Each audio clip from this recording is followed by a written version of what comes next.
भिक्षा और ब्राह्मण। एक ब्राह्मण यात्रा करते करते किसी नगर से गुजर रहे थे। बड़े बड़े महल एवं अट्टालिकाओं को देखकर ब्राह्मण भिक्षा मांगने गए, किंतु किसी ने भी उन्हें 2 मुट्ठी अन्न नहीं दिया। आखिर दोपहर हो गई। ब्राह्मण दुखी होकर अपने भाग्य को कोसते हुए घर जा रहे थे। मेरा कैसा दुर्भाग्य है, इतने बड़े नगर में मुझे खाने के लिए 2 मुट्ठी अन्न तक नहीं मिला।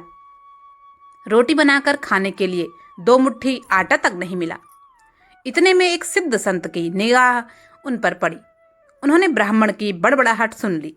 वे बड़े पहुंचे हुए संत थे। उन्होंने कहा, ब्राह्मण, तुम मनुष्यों से भिक्षा मांगो, पशु क्या जाने भिक्षा देना। ब्राह्मण दंग रह गए और कहने लगे, हे महात्मन, आप क्या कह रहे हैं? बड़ी बड़ी अट्टालिकाओं में रहने वाले मनुष्यों से ही मैं भिक्षा मांगी है मैंने। संत बोले, नहीं ब्राह्मण, मनुष्य शरीर में दिखने वाले वे लोग भीतर से मनुष्य नहीं हैं। अभी भी वे पिछले जन्म के हिसाब से ही जी रहे हैं। कोई शेर की योनि से आया है तो कोई कुत्ते की योनि से, कोई हिरण की योनि से तो कोई गाय या भैंस की योनि से आया है। उनकी आकृति मानव शरीर की जरूर है, किंतु अभी तक उनमें मनुष्यत्व निखरा नहीं है। और जब तक मनुष्यत्व नहीं निखरता, तब तक दूसरे मनुष्य की पीड़ा का पता नहीं चलता। दूसरे में भी मेरा ही दिल बर ही है, यह ज्ञान नहीं होता। तुमने मनुष्यों से नहीं, पशुओं से भिक्षा मांगी है। संत, नहीं ब्राह्मण, मनुष्य शरीर में दिखने वाले वे लोग भीतर से मनुष्य नहीं हैं। अभी भी वे पिछले जन्म के हिसाब जी रहे हैं। कोई शेर की योनि से आया है तो कोई कुत्ते की योनि से, कोई हिरण की योनि से तो कोई गाय या भैंस की योनि से। उनकी आकृति मानव शरीर की जरूर है, किंतु अभी तक उनमें मनुष्यत्व निखरा नहीं है।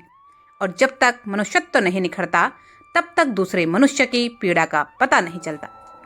ब्राह्मण का चेहरा दुख रहा था। ब्राह्मण का चेहरा इनकार की खबरें दे रहा था। सिद्ध पुरुष तो दूरदृष्टि के धनी होते हैं। उन्होंने कहा, देख ब्राह्मण, मैं तुझे यह चश्मा देता हूँ। इस चश्मे को पहनकर जा और कोई भी मनुष्य दिखे उससे भिक्षा मांग, फिर देख क्या होता है। ब्राह्मण जहाँ पहले गया था वहीं पुनः गया। योग सिद्ध कला व चश्मा पहनकर गौर से देखा। ओहो, वाकई कोई कुत्ता है, कोई बिल्ली तो कोई बाघ है। आकृति तो मनुष्य की ही है, लेकिन संस्कार पशुओं के। मनुष्य होने पर भी मनुष्यत्व के संस्कार नहीं हैं। घूमते घूमते वह ब्राह्मण थोड़ा सा आगे गया तो देखा कि एक मोची जूते सिल रहा है। ब्राह्मण ने उसे गौर से देखा तो उसमें मनुष्यत्व का निखार पाया। ब्राह्मण ने उसके पास जाकर कहा, भाई, तेरा धंधा तो बहुत हल्का है और मैं हूँ ब्राह्मण। रीति रिवाज एवं कर्म कांड को बड़ी चुस्ती से पालन करता हूँ। मुझे बड़ी भूख लगी है, लेकिन तेरे हाथ का नहीं खाऊंगा। फिर भी मैं तुझसे मांगता हूँ, क्योंकि मुझे तुझमें मनुष्यत्व दिखा है। उस मोची की आंखों से टप टप आंसू बहने लगे। वह बोला, हे प्रभु, आप भूखे हैं? इतनी देर आप कहाँ थे? यह कहकर मोची उठा एवं जूते सिलकर टका आना, 2 आना वगैरह जो इकट्ठे किए थे, उस चिल्लर को लेकर हलवाई की दुकान पर पहुंचा और बोला, हे हलवाई भाई, मेरे इन भूखे भगवान की सेवा कर लो। ये चिल्लर यहाँ रखता हूँ, जो कुछ भी सब्जी, पराठे, पूरी आदि दे सकते हो वह इन्हें दे दो। मैं अभी जाता हूँ। यह कहकर मोची भागा। घर जाकर अपने हाथ से बनाई हुई एक जोड़ी जूती ले आया एवं चौराहे पर उसे बेचने के लिए खड़ा हो गया। उस राज्य का राजा जूतियों का बड़ा शौकीन था। उस दिन भी उसने कई तरह की जूतियां पहनी, किंतु किसी की बनावट उसे पसंद नहीं आई तो किसी का नाप नहीं आया। 2-5 बार प्रयत्न करने पर भी राजा को कोई पसंद नहीं आई तो मंत्री से क्रुद्ध होकर बोला, अगर इस बार ढंग की जूती लाया तो जूती वाले को इनाम दूंगा, और ठीक नहीं लाया तो मंत्री के बच्चे तेरी खबर ले लूंगा। देवयोग से मंत्री की नजर इस मोची के रूप में खड़े असली मानव पर पड़ गई, जिसमें मानवता खिली थी, जिसकी आंखों में कुछ प्रेम के भाव थे, चित्त में दया और करुणा थी। ब्राह्मण के संग का थोड़ा रंग लगा। मंत्री ने मोची से जूती ले ली एवं राजा के पास ले गया। राजा को वह जूती एकदम फिट आ गई, मानो वह जूती राजा के नाप की ही बनी थी। राजा ने कहा, ऐसी जूती तो मैंने पहली बार ही पहन रहा हूँ। किस मोची ने बनाई है यह जूती? मंत्री बोला, हुजूर, यह मोची बाहर ही खड़ा है। मोची को बुलाया गया। उसको देखकर राजा की भी मानवता थोड़ी खिली। राजा ने कहा, जूती के तो 500 रुपये होते हैं, किंतु यह 500 रुपये वाली नहीं, 500 रुपये वाली जूती है। जूती बनाने वाले को 500 और जूती के 500, कुल 1000 रुपये इसको दे दो। मोची बोला, राजा साहिब तनिक ठहरिए, यह जूती मेरी नहीं है, जिसकी है उसे मैं अभी ले आता हूँ। मोची जाकर विनयपूर्वक ब्राह्मण को राजा के पास ले आया एवं राजा से बोला, राजा साहब, यह जूती इन्हीं की है। राजा को आश्चर्य हुआ। वह बोला, यह तो ब्राह्मण है, यह इसकी जूती कैसे हो सकती है? राजा ने ब्राह्मण से पूछा तो ब्राह्मण ने कहा, मैं तो ब्राह्मण हूँ, यात्रा करने निकला हूँ। राजा ने कहा, मोची, जूती तो तुम बेच रहे थे, इस ब्राह्मण ने जूती कब खरीदी और कब बेची? मोची ने कहा, राजन, मैंने मन ही मन संकल्प कर लिया था कि जूती की जो भी रकम आएगी वह इन ब्राह्मण देव की होगी। अब रकम इन्हीं की है तो मैं इन रुपयों को कैसे ले सकता हूँ, इसलिए मैं इन्हें ले आया हूँ। ना जाने किस जन्म में मैंने दान का संकल्प किया होगा और मुकर गया होऊंगा, तभी तो यह मोची का चोला मिला है। अब भी अगर मुकर जाऊं तो ना जाने मेरी कैसी दुर्गति होगी। इसलिए राजन, ये रुपये मेरे नहीं हुए। मेरे मन में आ गया था कि इस जूती की रकम इनके लिए होगी, फिर 500 रुपये मिलते तो भी इन्हीं के होते और 1000 मिल रहे हैं तो भी इन्हीं के हैं। हो सकता है मेरा मन बेईमान हो जाता, इसलिए मैंने रुपयों को नहीं छुआ और असली अधिकारी को ले आया। राजा ने आश्चर्यचकित होकर ब्राह्मण से पूछा, ब्राह्मण, मोची से तुम्हारा परिचय कैसे हुआ? ब्राह्मण ने सारी आपबीती सुनाते हुए सिद्ध पुरुष के चश्मे वाली बात राजा को बताई। आपके राज्य में पशुओं के दीदार तो बहुत हुए हैं, लेकिन मनुष्यत्व का विकास इस मोची में ही नजर आया।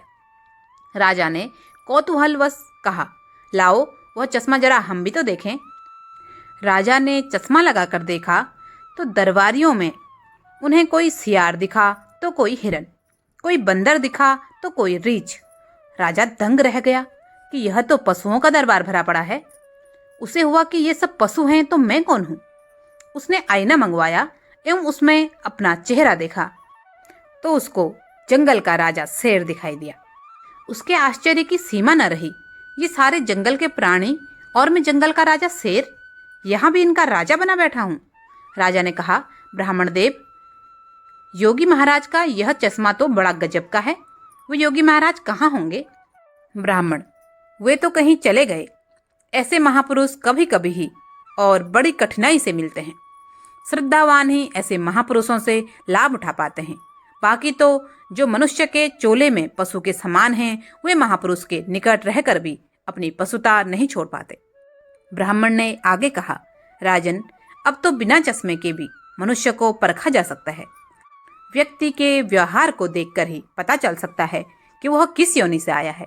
एक मेहनत करे और दूसरा उस पर हक जताए तो समझ लो कि वह सर्प की योनि से आया है, क्योंकि बिल खोदने की मेहनत तो चूहा करता है, लेकिन सर्प उसको मारकर बिल पर अपना अधिकार जमा बैठता है। अब इस चश्मे के बिना भी विवेक का चश्मा काम कर सकता है और दूसरों को देखें, उसकी अपेक्षा स्वयं को ही देखें कि हम सर्प योनि से आए हैं कि शेर की योनि से आए हैं। या सचमुच में हम में मनुष्यता खिली है। यदि पशुता बाकी है तो वह भी मनुष्यता में बदल सकती है। कैसे? तुलसीदास जी ने कहा है, बिगड़ी जन्म अनेक की, सुधरे अब और आज। तुलसी होए राम को, राम भजी तज कुसुमाज। कुसंस्कारों को छोड़ दें, बस अपने कुसंस्कार आप निकालेंगे तो ही निकल पाएंगे। अपने भीतर छिपे हुए पशुत्व को आप निकालेंगे तो ही निकलेगा। यह भी तब संभव होगा जब आप अपने समय की कीमत समझेंगे। मनुष्यत्व आए तो एक एक पल को सार्थक किए बिना आप चुप नहीं बैठेंगे। पशु अपना समय ऐसे ही गंवाता है। पशुत्व के संस्कार पड़े रहेंगे तो आपका समय बिगड़ेगा। अतः पशु के संस्कारों को आप निकालिए एवं मनुष्यत्व के संस्कारों को उभारिए। फिर सिद्ध पुरुष का चश्मा नहीं वरन अपने विवेक का चश्मा ही कार्य करेगा। और इस विवेक के चश्मे को पाने की युक्ति मिलती है सत्संग से। मानवता से जो पूर्ण हो वही मनुष्य कहलाता है। बिन मानवता के मानव भी पशुतुल्य ही रह जाता है। कहानी पसंद आए तो एक लाइक जरूर करें, चैनल पर नए हैं तो सब्सक्राइब करें, और आप दुनिया के कौन से कोने से वीडियो देख रहे हैं कमेंट बॉक्स में जरूर बताएं। पिछला धन्यवाद जाता है आकृति नैनवाल उत्तराखंड से, व्योम पंत गाजियाबाद से, सक्षम नैनवाल रामनगर से, श्रेयान सती दिल्ली से, अर्जुन सोनी मथुरा से, गौरी सती दिल्ली से, भाकर सिंह राजस्थान से, एस पवार, BM पाल। आप सभी के प्यारे प्यारे कमेंट हमेशा मेरी वीडियो में आते हैं, उसके लिए दिल से बहुत बहुत धन्यवाद। जय जय श्री राम।